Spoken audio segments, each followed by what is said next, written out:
Welcome to another episode of LIXIL Facets of Design. This is a podcast brought to you by LIXIL Global Design. I'm your host, Paul Flowers.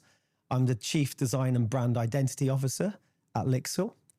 We're really excited because this is actually the second series of our podcast, and I just want to take this opportunity to thank everybody for all of their input, for their suggestions, and mainly for their support. We've had some incredible guests on the podcast, and they've been very generous with their time. And the reason why they've been so generous and so kind with their time is because we started out the podcast to try to create this concept of design and creative community, bringing people together to share their experiences, their career goals and journeys, and how that could really inspire younger people, also people just moving into different areas of this faceted space, which is creativity.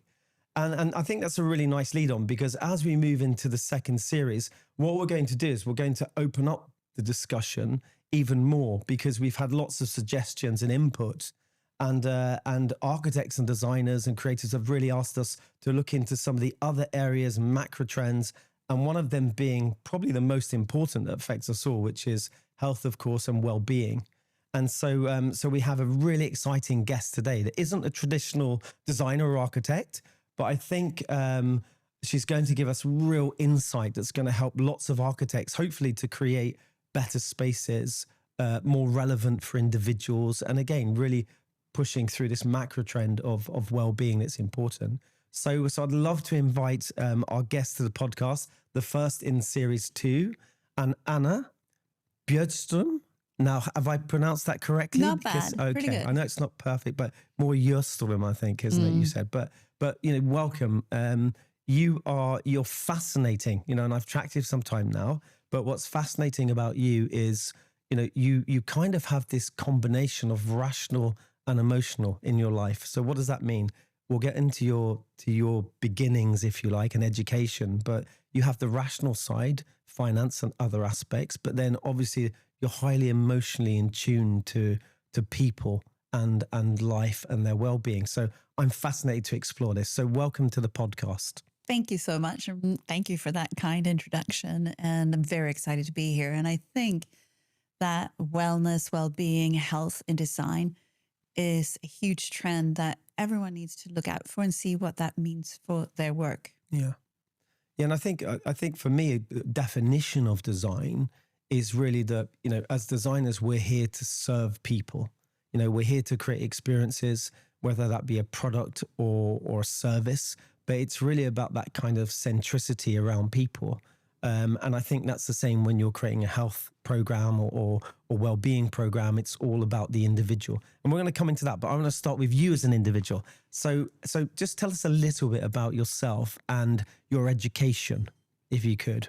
Sure. So I've worked in the health and wellness. I started as an athlete. I started with swimming, then basketball.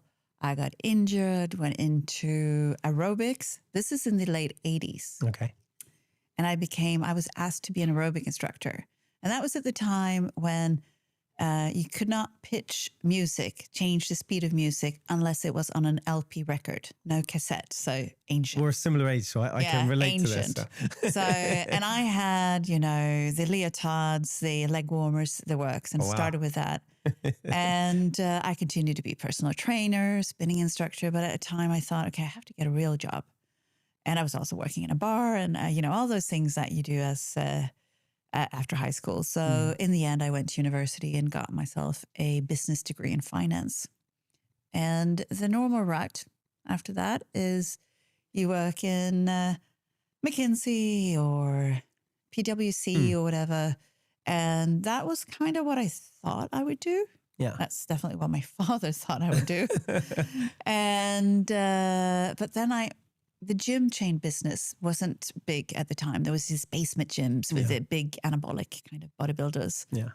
But there was this gym chain Sats that was going to start in Sweden. So they headhunted me because I was a profile in fitness. And then I had this master degree in finance. So I was part of starting Sats in Sweden and the gym chain, which gave my father a couple more gray hairs.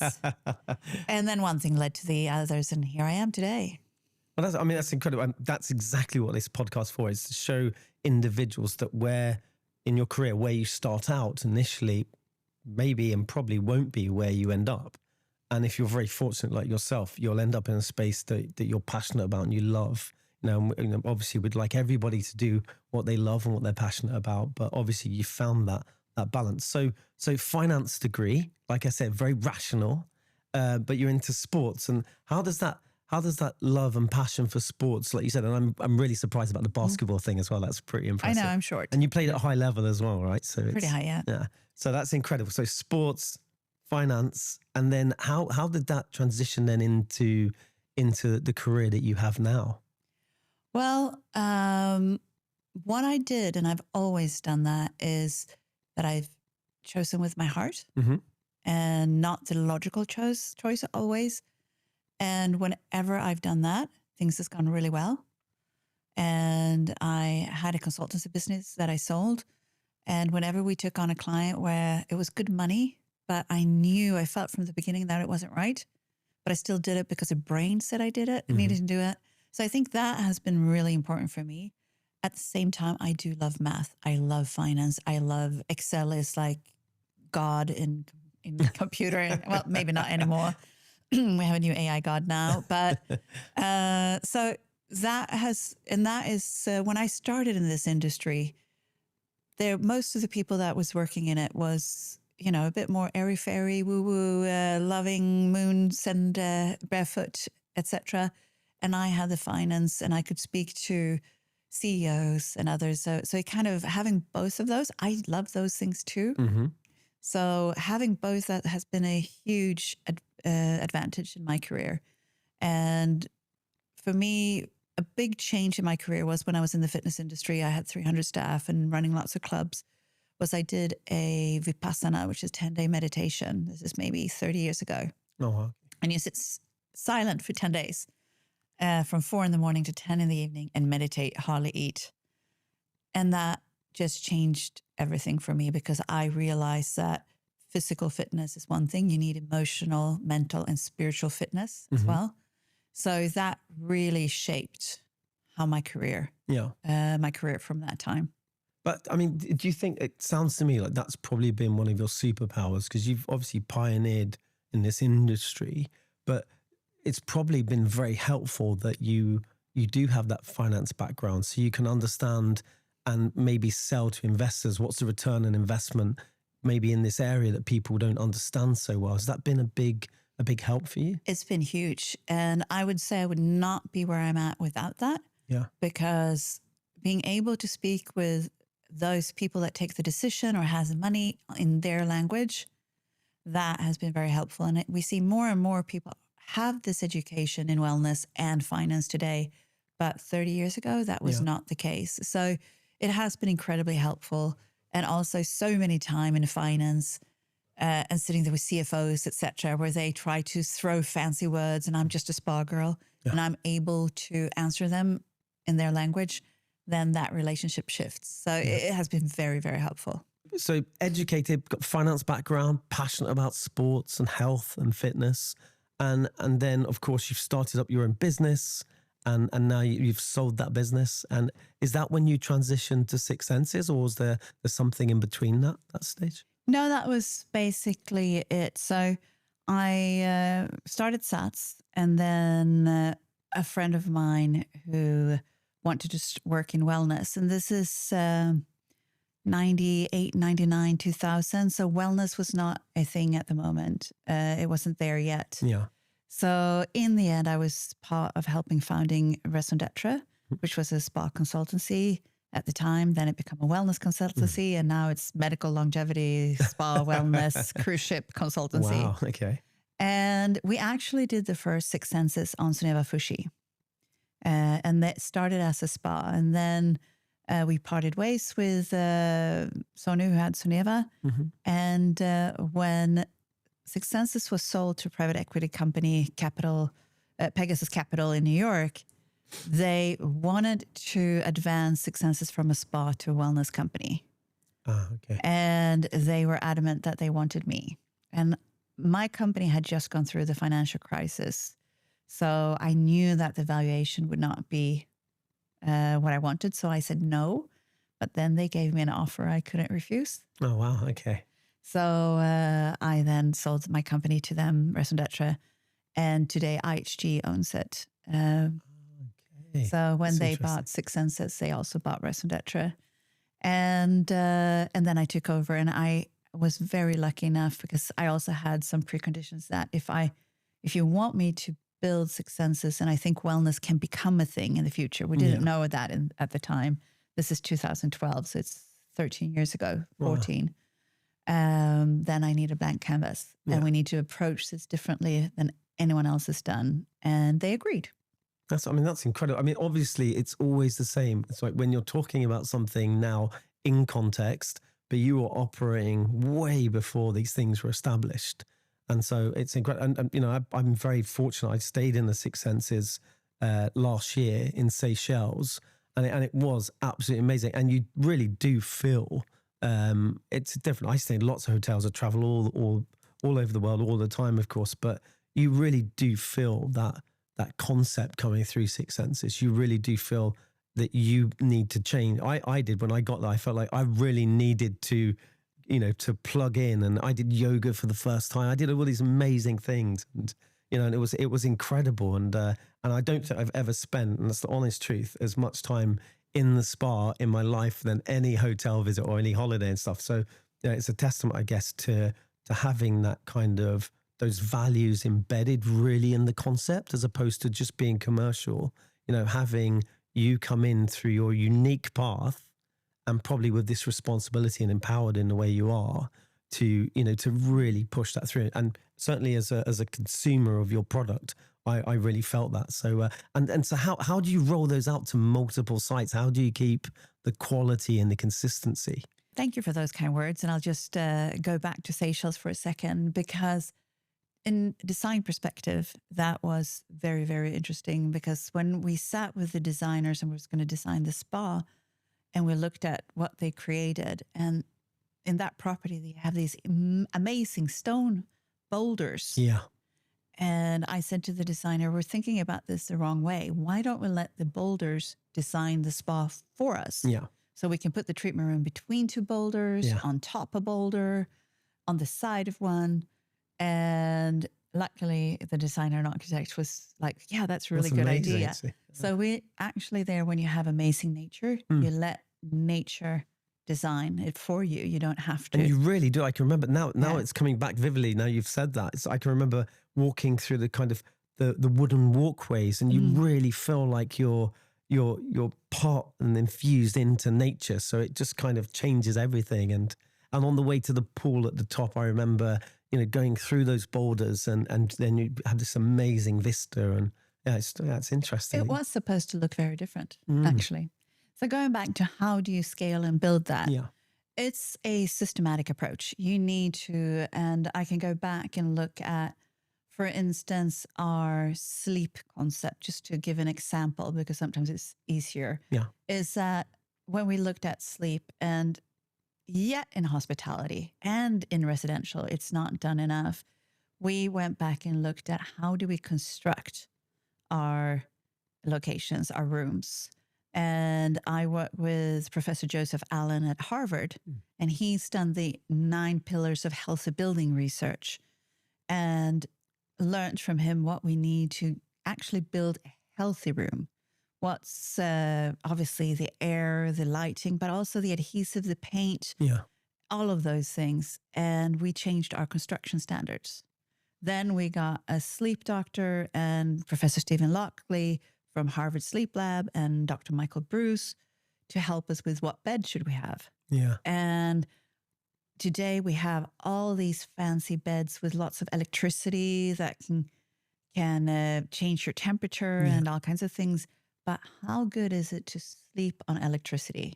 How good is it to sleep on plastic and microplastics? So we wanted a bed with no electricity, no plastic, a lot of air.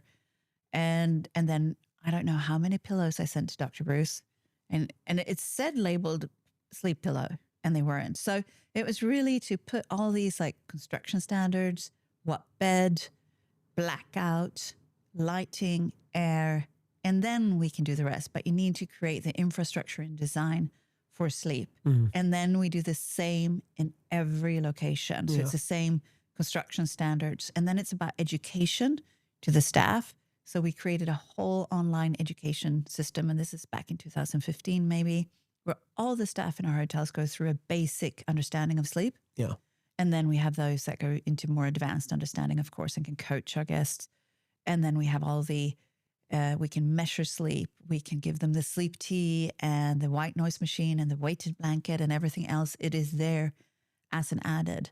So I think a lot when it comes to design, if you want to design for wellness, it is a deep dive and a systematic approach. Yeah. And it's the same thing when it comes to personalized, which I know that we're going to get into, is that we have the same biomarker screening in every location and the same education so that we can scale. Because when you do a one-off, then you can't scale. So you have to create this systematic, it's kind of like a Germanic Mercedes or a car analogy. It's like you make it into something that is bulletproof so you can scale it.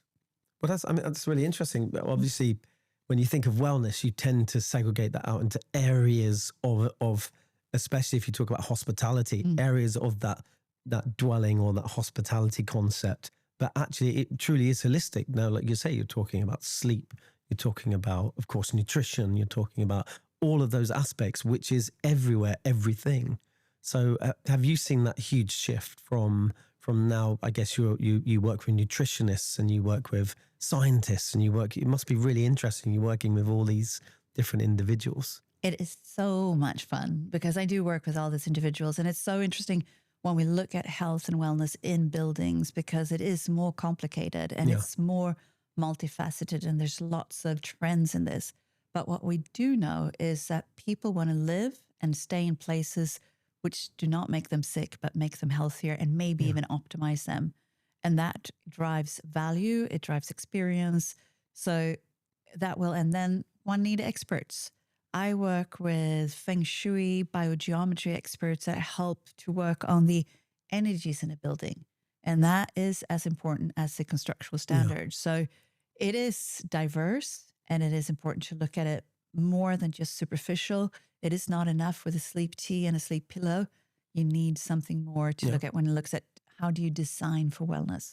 And just coming back to my earlier question, because of your skill set so unique, but how, I guess things are becoming easier to quantify and measure, maybe a bit easier and to quantify. But how do you go about proving the return on investment in some of these areas, particularly in the beginning when you were pioneering these areas? How did you do that? How do you talk people into saying, unless you have 100% scientific fact or data on consumer behavior, how did you progress that forward? How did you push that forward? It was really difficult. When I started and I said I worked in spa, most people said, what is that? Never heard of it. So, and to tell owners that they should invest in this, they thought it's just a fling. Yeah. It will go away. And so it was a lot of selling. But then there were a couple of early, like STR, who measures room rates, etc., that came out with really good figures that showed numbers that shows that hotels with spas were getting a higher average daily rate than hotels without spas. Okay. We're seeing it in residential where it has a wellness element, has a higher selling price per square meter or square foot than if they don't. So it's been proving, and you can use, so whenever we had those figures, and then I was part of founding Global Wellness Summit and Institute. And the whole reason in 2007, when we had our first conference to do this, is to quantify wellness. Yeah. So that really helped as well to look at how big. Today, it's a $6.8 trillion industry. Yeah. It is bigger than most other industries, so to speak. But it was, how do we quantify that? And so we had to, first it was selling. It's kind of selling ice to an Eskimo almost. Yeah. And it was very hard, and they never thought. And also spa and wellness is it was fringe. Yeah. And also the people that work are a bit strange. They're very emotional.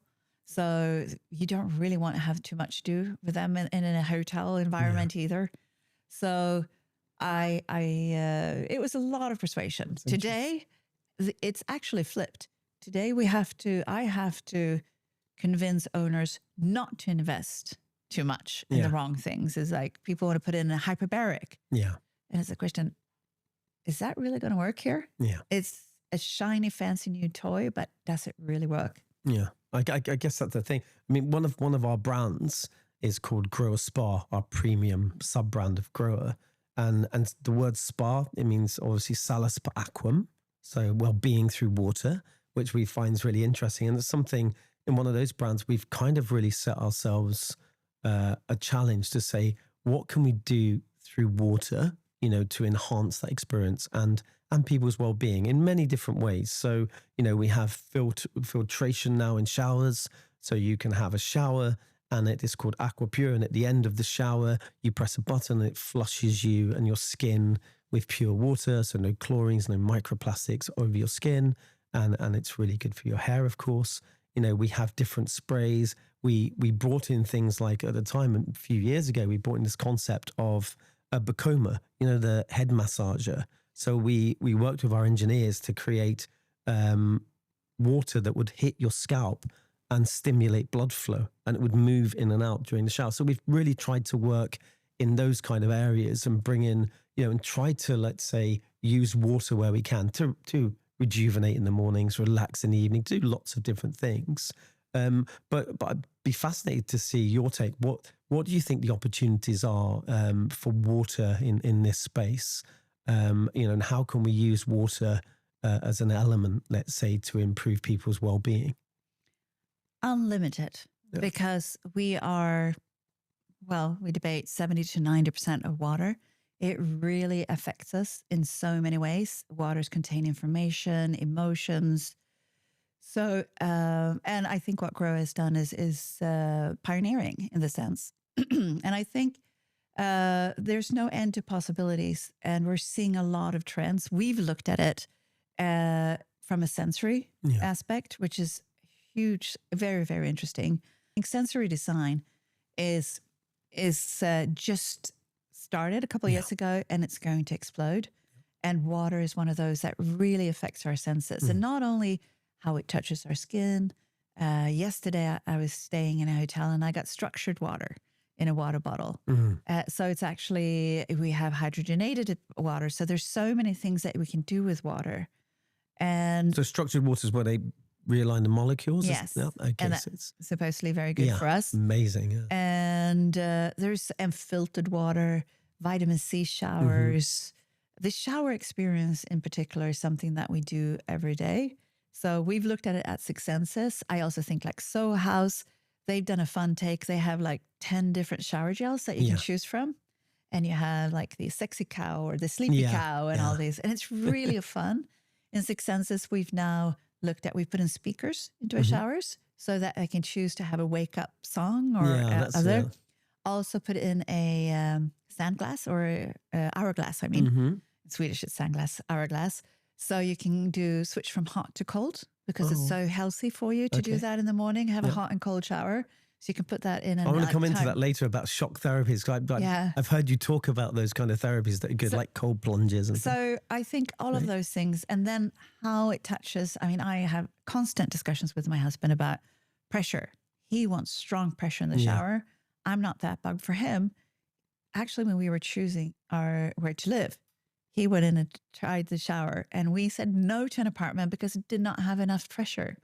So there's we all have our absolutely kind of ticks, but I would say water is an untapped, and it's also a spiritual aspect to water. Water ceremonies. Many years ago, I worked with Capella and did the Ariga spa concept, which is based on moon phases. And moon, obviously, we all know, tells us when there's tide and no tide, etc. And a lot of the people around the world lives with the moon phases, but the Western world completely call it woo-woo. But we're 90% water, so of course the moon, again, absolutely, to do a spiritual way on designing. That's another angle for GROHE, to work with the moon phases and see how that can change, because we change with the moon phases. We're just become a bit ignorant of it lately. But even 50 years ago, you could say in a court that you were lunatic, moon crazy. Yeah, it's incredible. And then you had a lesser sentence, because we know today that whenever it's full moon, there's more police officers out on the streets because there's more crimes.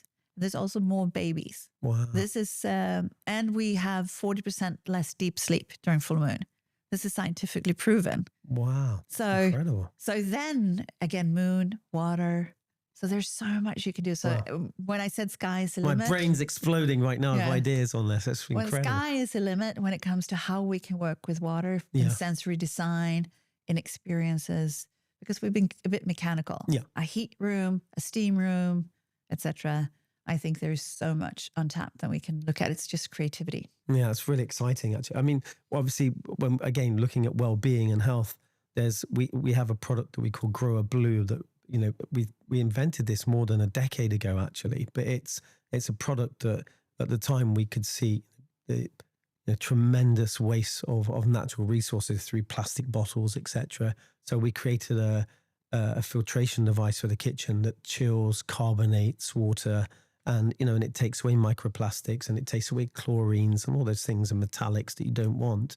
So it was our first product to really look at how do you hydrate in a really good way, and how do we bring wellness, actually, which often we perceived as an external factor for us, but actually ingesting water and stuff. And how do you start to obviously look at the human benefits, but also on the other side, and this is what I'd love to move into, there's a transition, I guess, is of course sustainability. So, taking away this need for all these plastic water bottles. And I know it's something that you've done at Six Senses. There are no plastic water bottles there and things and stuff. I just wanted to really maybe move the conversation into sustainability for a while and stuff. How important is that for you and your concept, sustainability? It's a mindset. I would say it's almost like, I wouldn't say religion, but it's something that is in our hearts. Yeah. It's never been at Six Senses something that we do because we should, or it looks good. It's because it's the right thing to do. And that's what I miss a bit sometimes today when we have this conversation, is what is the right thing to do? The microplastic, and it's exploding right now with the science we get and how bad it is and how much we're actually getting in. Drinking water from a plastic bottle is something that everyone should avoid if you can, but you can't always do that. So I think it's very forthcoming. And also, when we live in cities, we spend 90% of our time indoors. Yeah. And therefore, we also, when it comes to sustainability, bring nature in. We need to bring nature into the design, to have real materials, to have greenery, to have patterns of Fibonacci sequence or other things that nature lives by. So I do think sustainability is so many different facets, and it's not just energy consumption and less plastic, less toxins. It's also optimization of performance. Yeah. And we know that biophilic design actually increases your well-being, your mental capacity, and how you think and problem solving. So there's so many things that when it comes to health and wellness and sustainability, that they go together. And a big thing was at Six Senses when we took away the sous vide cooking. Because that's basically you cook your fish or you cook your meat in plastic bag and you heat it up. And most restaurants today still use it. Yeah. And our chefs weren't too happy because it makes their cooking easy, but it's incredibly important. And I mean, we've gone a very long way, and we've looked at all the plastic thieves, so to speak, or the ones that we want to take away. And we launched, I think it was last year, Plastic Freedom, that is available with solutions for any hospitality brand or any person who wants to minimize plastic. Which are the worst plastic offenders, so to speak? Yeah. And what are the solutions? So you can just download it. So plastic is huge, but it's also energy consumption, waste handling. We have I have 2 hotels in the Maldives. Yeah. And the native people there, they basically take their trash, either they burn it, which is not in big fires, which is not very good, or they put it in bags, put corals in, go out to ocean and drop it. And so it is education. Mm-hmm. So we have Martine, for instance, our GM in Six Senses, Lamu, who has really worked with water conservation and sustainability, and also have a trash boat that goes around to the islands and picks it up, and have education about it. A lot of it is education today, I would say. So there's so many facets in sustainability. Yeah. And we have an amazing team led by Jeff Smith at Six Senses, who leads that sustainability. And we measure water, we measure energy, but also what else do we do for society? Because sustainability is living with the rhythms of the earth. So for us, it's a mindset, and everyone that works with us are passionate, and we see it. They really, it's one reason why they choose Six Senses is because that we want to live and respect Mother Earth. Yeah, what I find really beautiful and the triumph of that is that obviously Six Senses is a luxury concept, and you know, many let's say proposals or products or services that are often come under the banner of ecological or sustainable. It's almost like you're giving away a lot of the experience. The performance drops. But that's not the case, obviously, with Six Senses. It's something that we work really hard on. It's a concept, we call it ecological enjoyment. It sounds paradoxical, but the whole concept is anybody can reduce consumption, but we need to really challenge ourselves as creators and the engineers to say, how can we give people, you know, kind of more with less? That's the real challenge. And that's what really progression is. You know, how can we actually increase the experience, but actually reduce consumption in such a subtle way that people don't feel it? So I know earlier you mentioned about your husband and your preferences with shower pressure. So we introduced things where we could actually interrupt the water flow with let's say balls inside the shower, that they would block showers, but at such a fast rate, you wouldn't even feel that was missing, but it would increase the pressure. So you could use less water, still have a high pressure shower. And we just launched some new products in the US that have these called Aqua Booster, and it does exactly that. It uses this kind of fluid dynamics and this way of pressurizing water, so you can get more with less in effect. And we did that with showers. We introduced buttons, where, you know, it's an amazing book I read years ago called Nudge that spoke about nudging consumers to do the right thing. And so we created showers that had, you know, eco buttons that you could just flip up 40% less, and educating people that when they were showering, you have passive and active states. You know, the active state is you need to get shampoo out of your hair. You need the full pressure.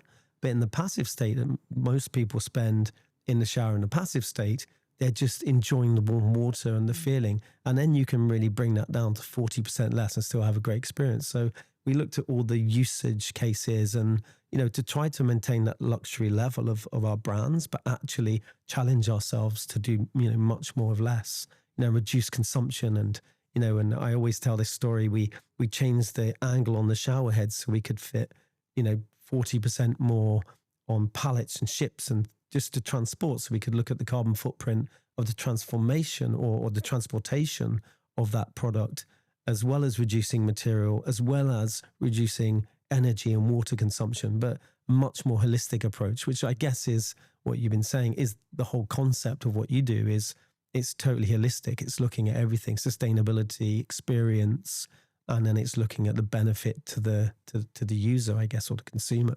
Yeah, it's a multifaceted. And when you say nudge, that's something that we work a lot with today in design, is how can you nudge the guests to take the stairs instead of the elevators? What various design elements can you make to in corridors and in other locations in a hotel, building, workplace to nudge? So that's something that we're going deep into today. And it is multifaceted. It is more complicated. Because you need to look at it holistically. Yeah. And we have, and just looking at it, we were working on a residential compound in Dubai, which is hot and humid. So, and in many luxury residential components, you have these coffer ceilings, right, you Bill? Yeah. But if you want to do for healthy, you have to have hatches where you can actually go in and clean the mold every year from the ducts. And in coffer ceiling, you have to think about that and say, where can a hatch? And we've never done that before. And we had someone say, well, if you want to do for health, and mold is a big problem today in these locations, where do you put the hatch so you can go in and clean the air filters and the ducts, etc., from that every year? So it's so many different points on how do you live healthy, because our buildings makes us sick today. And how do you create healthy building? And that's where Professor Joseph Allen has done a lot of work, and Esther Sternberg and other who have done amazing work on how do you create buildings that are living and healthy. Our ancestors did it but we don't do it today. So it is holistic. And then we have the sensory design, the neuroaesthetic, which is a whole new field, which is super interesting as well. That's coming. Yeah, you briefly spoke about biophilic design. We're big fans of biophilic design, and obviously in using this in architecture, but also in products. There's so much that we can learn from nature. And even now we're working on some really advanced 3D printing or 3D printed products that really follow that mantra of nature, which is, reduce the unnecessary. If we're 3D printing growing products now. So they're like skeletal, they're like bird skeletons. So there's zero waste. Every single millimeter has function and purpose.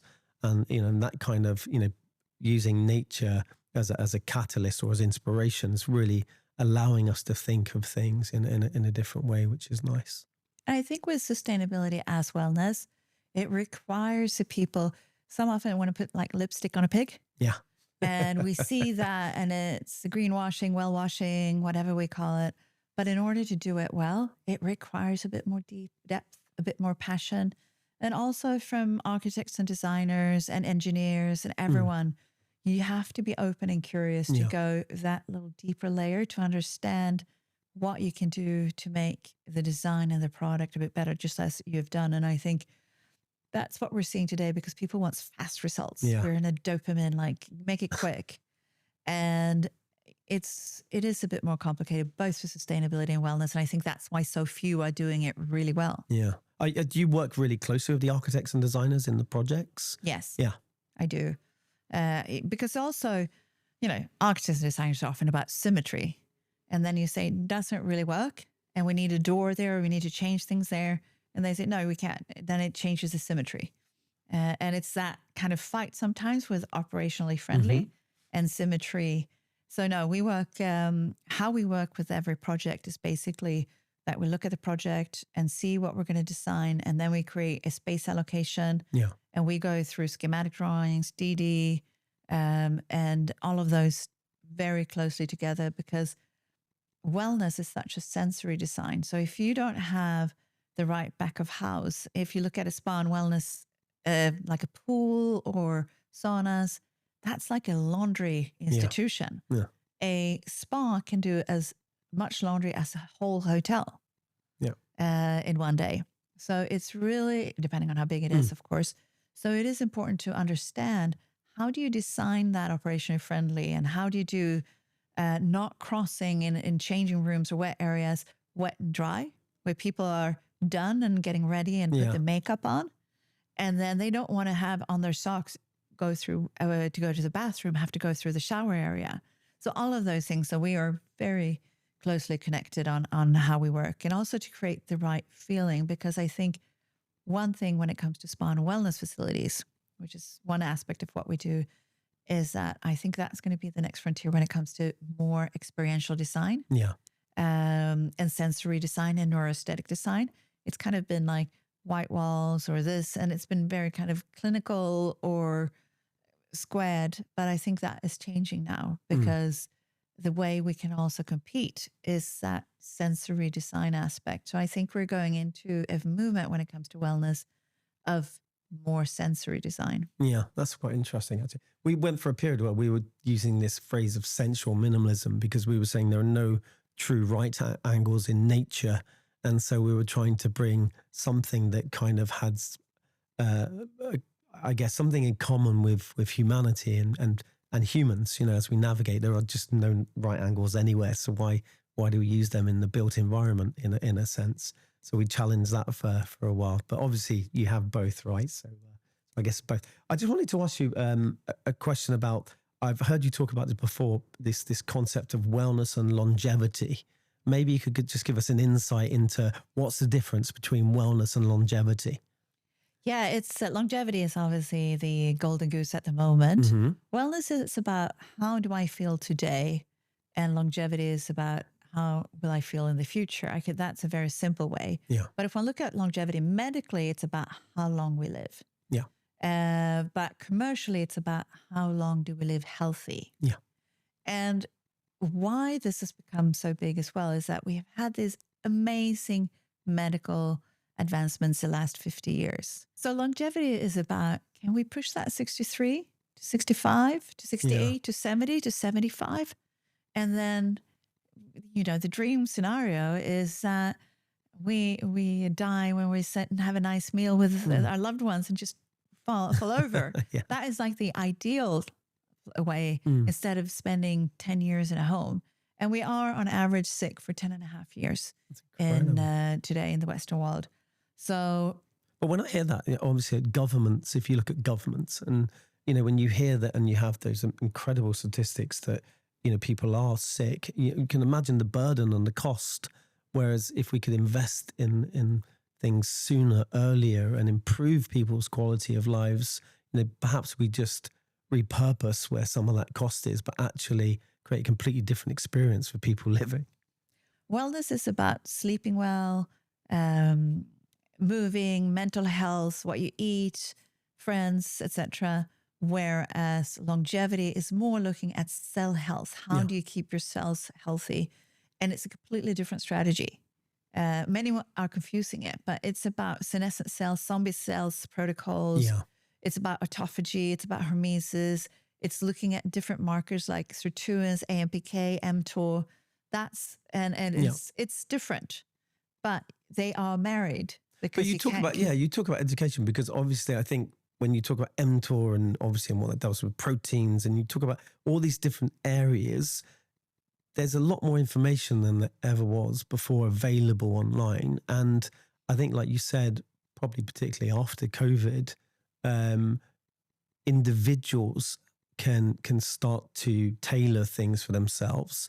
And Ethergy, of course, you can start to fast. You can start to teach yourself things about fasting and, and ways to create that healthier cell rebalancing, I guess. So there's a lot more available to us, isn't there, than ever before? But it's just about being motivated, I guess, to do those things and know what's the best source of information to actually follow for you as an individual. But this whole concept of personalized information and personalized health it's definitely something that's increasing, I guess. Hugely. And if we could just look at two big groups, women and men. Yeah. Most of the research is done on men. Still, if we take away oncology, cancer research, today, when we look at the money that goes into research, and the female research has increased quite a lot. Wow! So there's still that bias. I know. Do you know how much money goes into female research today? No idea. 1%. No. If you take away oncology, which is a bit more, that's because we're complicated, unless you haven't noticed. So, and we have hormones, and we go like this. Yeah. So men are more A to B. So if you do science and you want a result, men are pretty reliable. Even the mice are all men. That is done. We're taking away all the women because we have hormones going in all kinds of directions, and therefore you don't get as good as results. So I think that alone means that we need personalized. For instance, you can fast. You can do intermittent fasting every day. But if women do that, it's actually counterproductive. You should not fast every day. It's actually good. It will work for you for the first 6 months, and then it won't anymore, because you need metabolic flexibility and you need to eat as per your hormones and as per your cycle. Okay. So the week before you have your period, you should actually have carbohydrates, and quite a lot of it, in order to build up your progesterone to have a period. Today, so many women don't have a period and they can't get children because they're not eating as they should and not listening to their body. They're forcing them to fast. Men, go ahead. You just kind of like either have high testosterone or low testosterone. Yeah. So that alone, but then we have AI and the information right now. We have this about digital twins, because myself and for instance, my friend Maria, we're the same age. And if we have the same issue, we should not have the same solution, most likely. That's incredible. So today, with what's happening in this industry, and it's so exciting and scary, is like, for instance, I've built my own bot. I have my digital twin where I put in every day my various biomarkers, all my blood test, gut test, Dutch test, whatever test I do goes into this. It knows me. It knows exactly how I function. It knows that if I don't exercise 5 days a week, my system goes, because I'm addicted to exercising. Mm-hmm. So I have to exercise, because when it sees that I'm stressed, it would normally say exercise less, put less stress on your body. Oh, okay. For me, that stresses me more. But maybe not for Maria, my friend, who doesn't even like to exercise. So that's a stressor for her. So it's very much, I think that's where AI, now you can't yet rely on AI. It does a lot of mistakes. Yeah. But I have my digital twin. I talk to it every day and saying, I'm in London today. I didn't bring my peptides. I don't have this. What should I think about? And then we have a discussion, and I already know a lot.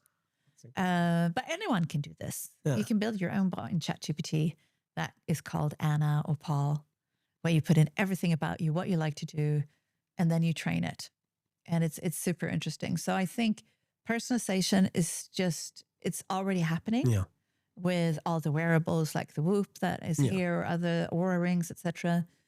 But it's going to just explode, because what every medical entity will have in the future, every hospital, is that every person in the society or the clients have a digital twin. So they know when you come in exactly how to treat you. It's not there yet, but it's getting there. Wow. Well, that's incredible. I'm still in total shock over the data bias, all the mice being men. There's so many things I want to unpack. But there's one thing I often hear you talk about, which is, you talk about the different things that are quite commonly discussed now, like nutrition and sleep and those things, and exercise, movement, because it's right. I like the word of movement. It's more obtainable sometimes than exercise. Movement could just be walking, right? It's great. But you also, and I heard you say at the end of that sentence again, there was this thing about kind of happiness and socializing, and which people don't talk about a lot, but it's incredibly powerful to be with people you love and to be around friends and have, good times and those interactions. How important do you see that as an element of well-being? Incredibly. If we don't, and everyone has heard about this research, if a baby doesn't get touch, they die in the first 6 months. So if you put them in a room and just get fed and everything, we die without touch, without community. And we have a loneliness epidemic today in the world. So that's why, for instance, we've just opened here in London, Six Senses Place, which is a membership club, our first membership club. Oh, okay. And it is a social club first, wellness club second. It has a restaurant, 2 bars, shared workspace for interaction and community and getting to know each other, because we live in a very lonely place today. Yeah. And if we don't have purpose and meaning in our life, there's no point of eating well and doing things, because we need to feel purpose and meaning. And what research has shown is that if you have a regular spiritual practice, you have 82% chance, lesser chance to be depressed, 82%. The suicide risk goes down 94%. If you have a spiritual practice, you have a 33% all-cause mortality, lesser reduction. You have 60% higher immune system. So that is incredibly important for us. And to understand that when we talk about meaning, purpose, and spirituality doesn't have to be religious, but we are sharing so many things. As we're sharing the air. What a lot of people don't know, and now I'm becoming a bit sidetracked here, but you've heard of mitochondria. Yeah. Mitochondria is our batteries. We can see it as a Tesla car. Without the battery, the car won't get energy. Without mitochondria, and that's in every cell in our body except our blood cells, that is our batteries. Without those working, no energy. We can't walk. We can't do anything. These mitochondria doesn't come from you. They come from your mother. So you have someone else's DNA who comes from their mother and their mother. And when you look at it and think about it, then it comes from one person from the very beginning. Scientifically, it's called mitochondrial Eve. So you and I, sitting here today, have the same DNA, the same mitochondria in every cell in our body almost. The same. Incredible. So to understand that there is more to what we can see when we look at a room, and that's why I think sensory design, going back to design, is so important, because what we can see in this room is less than 1%. We don't see what other animals see. We don't hear more than 1%. Dogs hear something completely different. Every animal hears different things. So when we see reality is just what we can touch and see and hear, that's incorrect, because reality is so much bigger. So with that, it's understand. I think it's a big curiosity in the world today, but we need to go back to the community and the meaning and the purpose. It's not just meeting a person. It's that spiritual, and like when you walk into a room and you feel, I love this room, or it's like, oh, I don't like it.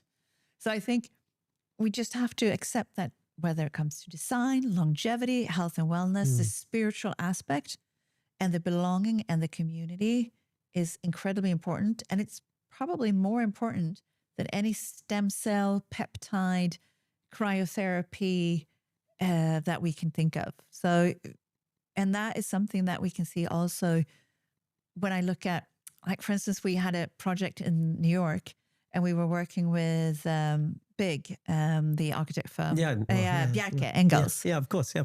And he created a twisted building. Yeah. And then we brought in earth shamans to cleanse the earth. And she did, and the building wasn't up. So it was before the building was up. And because New York, they have a lot of Indians, all kinds of things that's happened. So we want to take away that energy. And she saw there's a big vortex in the middle and it goes this way. And it was exactly there that Bjarke had put the design, and he made it twisted in the exact same direction that she said. So when you are a designer and creative, you tap in to the energies and you just create. And there's so many times we've seen that when you're in touch with things that you can't see, and then you create things that you can see. So again, talking about design, health and wellness, we're so into health optimization, measuring biomarkers and etc. But that meaning, belonging, designing places, experience for where we can connect is more important than anything else, I believe. Yeah, that's fascinating. We so obviously the way we create products and stuff for different rooms in the home, so kitchen and bathroom and things, and we always approach bathroom as me and kitchen as we, and we tried to design the experience in that kind of sense, that kitchen's communal, and everybody knows, of course, anytime you have guests over your house or a party, everybody's in the kitchen. It's a focal point, but there is that energy and everybody gets together. There's an informality there, and it's really special. Probably linked to nutrition as well. It's the watering hole. It's where people are eating and they're having these kind of transactions with each other. Whereas the bathroom we always saw as it's the last room in the home to have a lock on the door, and it's about me, and both are equally important. You need that personal space, like with meditation, and where you can really take time to center yourself and just be in the moment. And that's very different to community and being around other people, but they serve different needs, but incredibly well. No, I agree. And I think, kitchens, how you design them, and also when it comes to health and wellness, we see hydroponic kitchens, etc. Everyone wants to grow herbs and they die way too early. And I've cracked that code. Oh, you have? Yeah, it's the lamp. It's all about it's a lamp. It's all about the lamp. I've got herbs that are incredible now. Yeah, it's amazing. Yeah, but it's all about the light. Yeah, absolutely. And when you look at talking about, and now I start tracking on light and the spectrum of light, it is so interesting. Circadian rhythm lighting. Yeah. For wellness, we need blue light when we wake up. We need zero blue light when we go to bed, or as little as possible. And obviously, if plants grow so much better with light, so do we. Absolutely. So I actually, in the hotel I was staying, they've actually put in a red light panel in my bedroom. So I meditated this morning in front of the red light panel. It was the first time ever. But you know that red light, it goes just below the surface. Yeah. And it charges up your collagen production so you get nicer looking skin. Medically, it's been used for scar, eczema, burns, etc. And now it's commercialized, so everyone is using it. Yeah. But it also interesting, every nerve ending and every cell in your body has a light receptor. So when the light goes, most of the light just reflects out of any surface. But red light and infrared light goes deeper, really penetrates and hits at different depths in the body. Yeah. So light and how we work with light, everyone is talking about circadian rhythm lighting today. But when I look at it and go through and see what it's done, it's more about the dimming of the light, which is not bad. But if you want to use circadian rhythm lighting, and one should have in the bathroom, be able to have really strong blue light in the morning to set your whole circadian rhythm in your body. Absolutely. And for people that do not sleep well, the most important thing, science is saying, is go out as soon as you wake up, go out in real daylight. Doesn't matter if it's gray, which sometimes is in London. Yeah. But for 15 minutes, take a walk and just get some daylight, then you will have better deep sleep. Yeah. So light is so important. And of course, we know that for mood and how we do light, but also when it comes to health and wellness and the spectrum, incredibly important. So that's something when it comes to design is really look at that expertise on lighting that is out there, both for mood, but also for health. Yeah. I mean, something we had at GROHE Spa 10 years ago, we introduced a whole chromotherapy series. So we had, and I know you spoke earlier about music, I just wanted to touch on that, but we had this, one of our F-series platforms, it had audio therapy, aquatherapy, of course, with water, but also chromotherapy using lighting. And like you say, for different times of the day, rejuvenate, to relax, for different elements. But but it's that combination of always those combinations of things make it more effective, I guess. But it's incredible. Yeah. So lighting, there's obviously there are several macro trends. We follow, sustainability and health and well-being, urbanization and personalization. And there's kind of elements of all of those in our discussion today, but they're the four that we follow. Urbanization is interesting. I just wanted to touch on that because often in the macro trends, we don't talk about our macro trend of urbanization, which is, and it's quite interesting that you've just opened up the new Six Senses in London. And my perception was it's kind of more community based, which you kind of confirmed. How is that going to differ, just to deep dive into that a little bit, from your other hospitality concepts? I mean, urbanization today, taking a bit of, is so interesting because I'm working on a couple of projects as well, where it's not just about the building itself. Yeah. It's the whole, like we've done things in linear systems, but nature doesn't build that. So how can we build urban environments as per nature in the circles and again, Fibonacci sequence and look at how is nature building its infrastructure, and we could do the same. So I think with the biophilic design that we have, but really the urbanization, people are there, they're more transient, they're there for a shorter period. The average length of stay is like 1.5 days. In a resort, it might be a week or longer. So it's very different. And where do you meet wellness and how can you meet it? And you're often lonely in a city. So how can you have communal tables and those things? So it's really about, for both Rome and London, it's about creating spaces where people can connect and having various experiences where people can connect. So it's talks, it's workshops. We have our Earth Lab, which we have. This is our sustainability lab, which we call it, and everywhere we do, you learn how to do your own detergent or soap or scrub.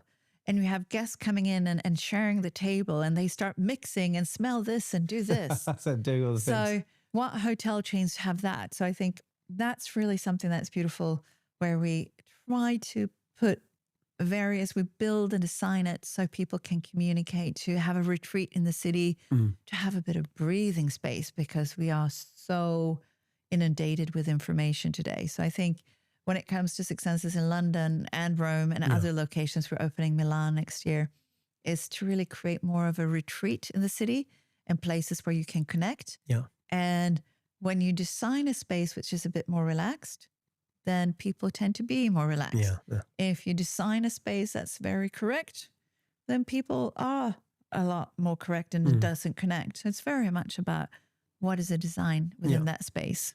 Well, that's kind of answered a little bit the question I want to ask you actually about.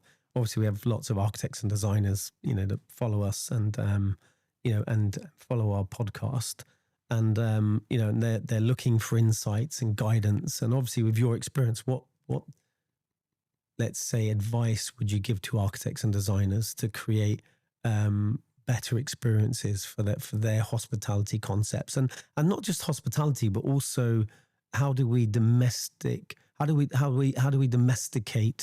these things we see in these amazing environments like hospitality? How do we domesticate them and bring them into residential so people can experience, say, well-being a bit more in their home? Any advice you could give to architects or designers? I would say don't think about it as aesthetics only. Of course, it's aesthetics, but it's about intention, how you want a person to feel in that space. What you said about bathroom, it's for me, kitchen is for us. It's what is the feeling we're trying to have people coming into that space to feel? What do we want them to be relaxed? Do we want them to be creative? Do we want them to be active? And then look at that much more than the traditional aesthetic and function of the space, because I think we are moving into where it's about how you make people feel. Yeah. And there is a lot of aspect on that. And also, I would say the second one is to really look at that and then bring an expert in. Bring someone, whether it's sustainability or it's wellness or even neuroaesthetic art, because I do think that art is, and I would love to touch on that, is how art can make you change your perception of a space. So bring that expert in that can help.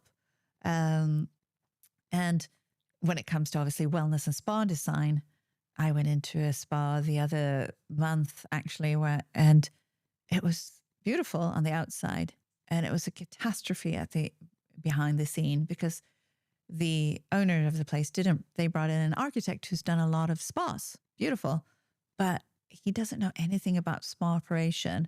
There was no back of house. The storage was not, the dry storage, the wet, whatever was at the wrong location. So bring in experts. But again, I would say really go a bit deeper into the creativity of, if I want to feel communal and creative in a space, how is that designed compared to like in a residential? I think that there should always be a nook where you can be private, where you can do maybe your meditation or your yoga. And if you're not into that, where you just have a little chair in a beautiful area where you can be completely private. And I think we miss that a lot. So I would say, those, how do you want to feel instead of function and aesthetics only? So bring that into the mix and then bring experts in that knows what you need in terms of light, construction, sustainability, whatever you're looking for. Yeah. So a mix of things.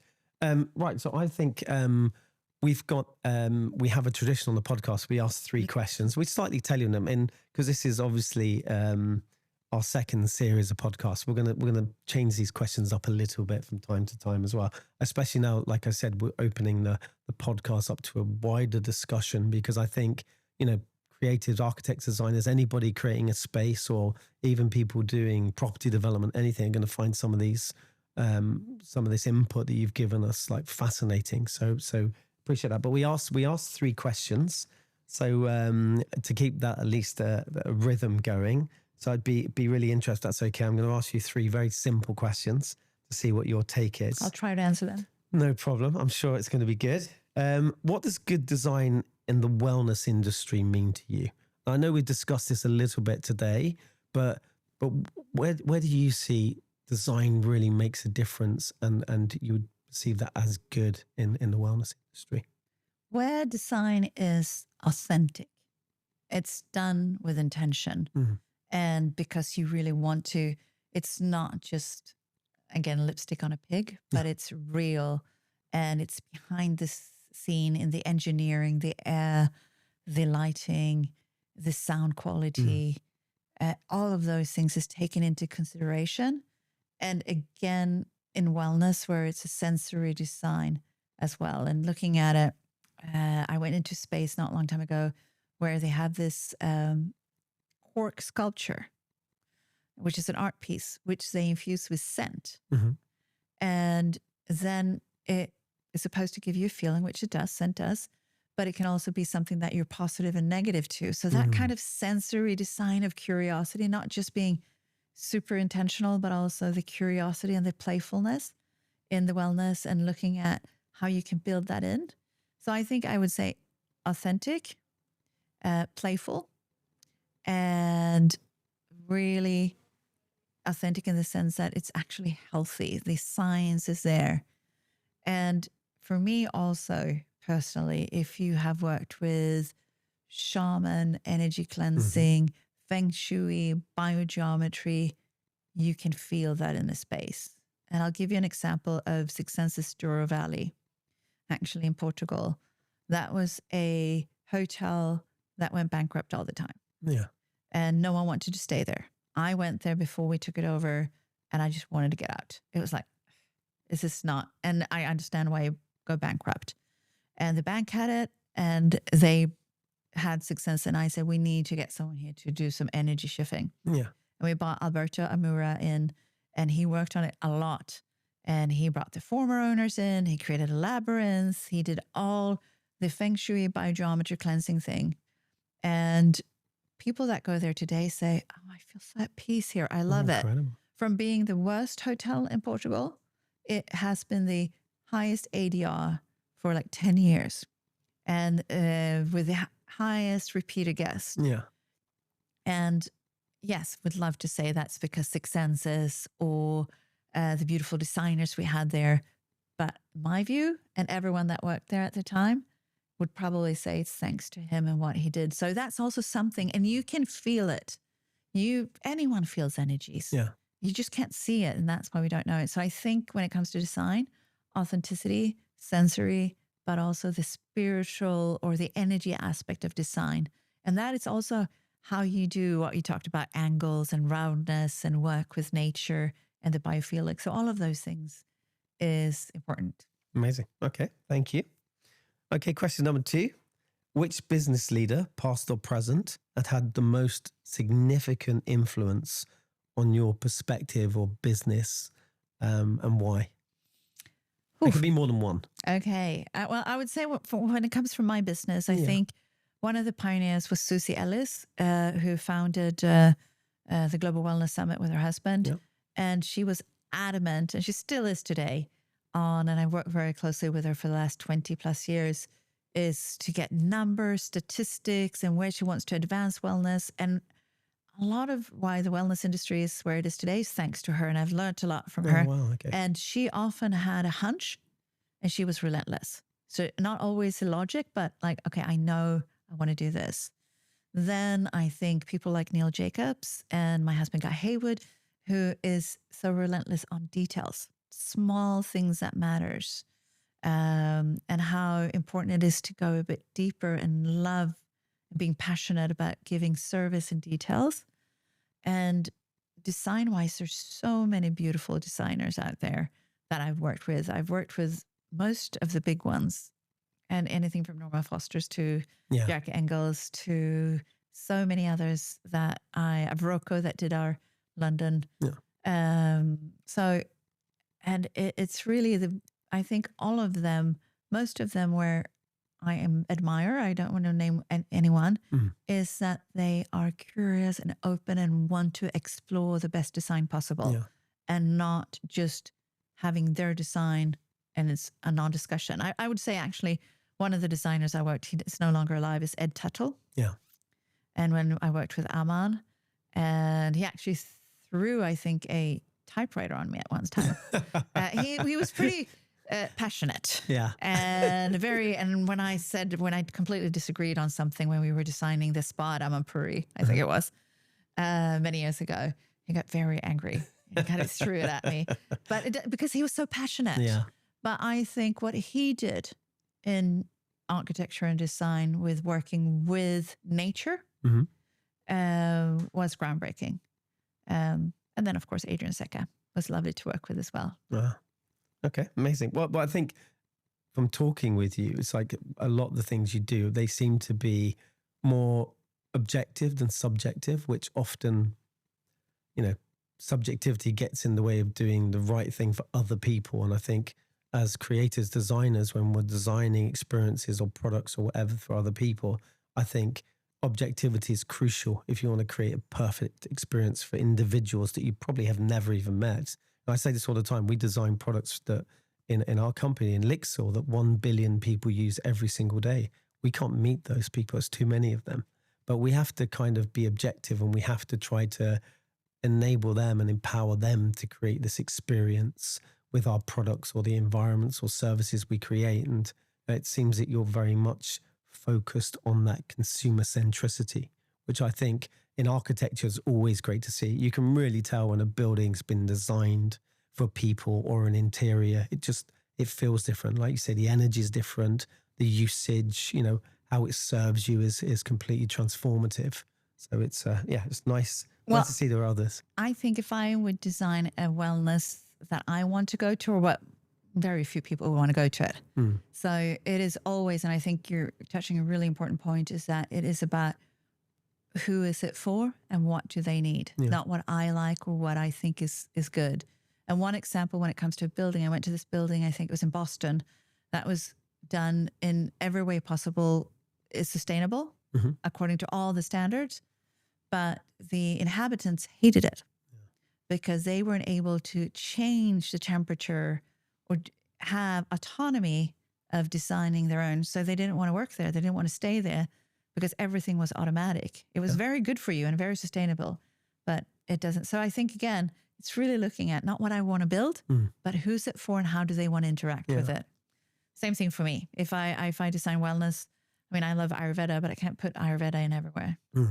Yeah, good point. Okay, final question. What's the current wellness trend you can't stop thinking about? Now, I know, and I don't want to prompt this, but I know right now you've put in 6 Sense, you've done some incredible things. I was reading about the oxygen and, there's lots of different things that you're bringing in, different therapies and treatments and things. But what's a wellness trend you can't stop thinking about or interests you? It is the world that we cannot see. I think we are right now, I think a trend is the psychedelic world is very interesting with the psilocybins, ayahuasca, etc. That is exploding today because people realize that they have all the wealth, they have everything, but they're still not happy. And then they look at, okay, what is it that I cannot see that I need to learn? So I think that is very interesting because people are right now looking at, they have information, they can measure anything, they can get anything, but there's for a lot of people, there's something missing. So I think that connection with the heart. So on one hand, I love the longevity, the technology, the science, but something that I think is going to come in much more in the future is the heart, the creativity, the spiritual aspect of connecting with yourself, with others, with nature, the world around you. It's always been a trend, but right now people are seeking it. We are inundated with information and we open our phones when we wake up, which you shouldn't do. And because then you ruin the rest of the day because you get brain tired. So I think that's where I feel that the next frontier very much is that purpose, meaning, spiritual heart connecting, whether it's with others or yourself or the world around you. That's a trend that has always been there, but I feel it exploding. And I think the psychedelic world that's happening at the moment, and we see all these science and research as well about it, is that that's really a trend that it's about how do I tap in and give people meaningful experiences, not here, but here. Yeah, people don't often talk about love a lot, and they didn't design. I was always inspired by Kevin Roberts, who was the old CEO of Saatchi, and he wrote a book called Love Marks. Yes. And, I wrote several books over the years, but I love that idea of that connection, that you can create things, you can create experiences that people love, that move them emotionally, that will affect how they treat others, how they feel about themselves, but also how they treat others. And it has this kind of osmosis effect of positivity that spreads through. So yeah, I love the idea of love. It should be used more, I think, when we're talking about design and creating these kind of experiences. If we look at science and health, there is one thing that will make us sick or heal us, and that is love. Yet it's not part of a medical system, scientific system, because we cannot measure, we can't really understand it. But love is what binds us all. It's the most important factor in our lives. That's what we live for. We want to be loved. We want to love others, whether it's to connect with our dog or whatever. So I think that you touch on something, and actually branding is so important today. What they sell is a love for the brand. So I think love is an incredibly important factor that's hopefully, and I believe so because I'm naive and positive, is that it is going to be something that we just live and strive and become something that we actually accept as one of the most important factors to get us healthy, happy in any way possible. Well, that for me is the absolute perfect way to end, is on love. That's perfect. Thank you, Anna, for coming in today, for spending time. And again, as always, giving your time generously, and sharing your experiences with all of our viewers and listeners. Like I said, this is the first in the second series. So we're really excited that we're going to be opening up these discussions. We'd like lots of people to send in their comments, suggestions, the kind of content you would like to see in the second series. But again, just a huge thank you to Anna today for joining us. Thank you. Thank you so much for having me, Paul. Really enjoyed it. You're welcome. Thank you so much for listening to Facets of Design from LIXIL Global Design. Please be sure to subscribe, share and follow us on Instagram at LIXIL Global Design. Stay tuned for more insightful conversations with innovators shaping the future of the creative industries.